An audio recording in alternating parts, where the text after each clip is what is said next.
No, kto by to čekal? Dobrý deň. No, dobrý večer. Je právě... Malo. Nebo moc? To nejde.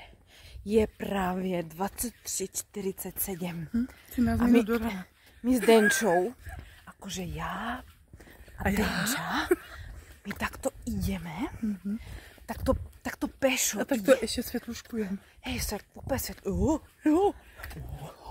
takto s Denčou ideme potichu z Orlovej. Všetci spí. Všetci spí. A my takto ideme do Springfieldu. No? Lebo my bydlíme ve Springfielde a keďže tam dojdeme, lebo zrazu Denča povedala, že tuto sú niekde kone, tak možno dojdeme aj na koňovi. Ja neviem, boha. Hej, však. A tady možno nejaký pes. Ale my nejsme Martina Bílem koni. Nie, my sme naozaj takéto dvě, my sme dvě holky, ktoré bývajú ve Springfielde.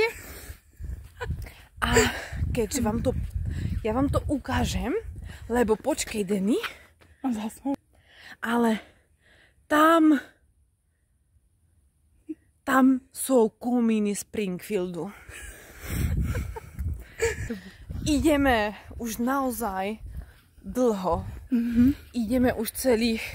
Počkej si. Ideme naozaj celých 32 minút. Zhaslo to.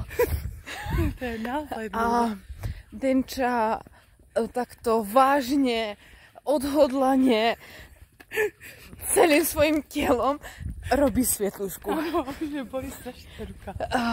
Takže... Lebo nemôžeme vysielať naozaj celú noc, tak ja už to teďko ukončím. Hej? Jo, dobrú noc. Hej, počkej, ešte tu je Springfield, počkej si. Oni ho fotili teďkom. A takáto posledná informácia. Všetci fotia. Naozaj nás fotia celú dobu. Pořád tu niekde... Nevieme, jak sa máme tváriť. Nevieme. Ja furt úplne všetky strany vystřídala. Ukáž. Úplne... Už nevím, už mám krk úplne... Už mám krk úplne vykloubený. No, tak z tohoto dôvodu my stále takto ideme. Ideme v noci. Áno, a to by mieli byť i kone. Hej, a tu sú kone. Pokud je nevidíte, tak tu nie sú. Ale... A pokud je vidíte, tak je niečo špatne. Tak je niečo špatne.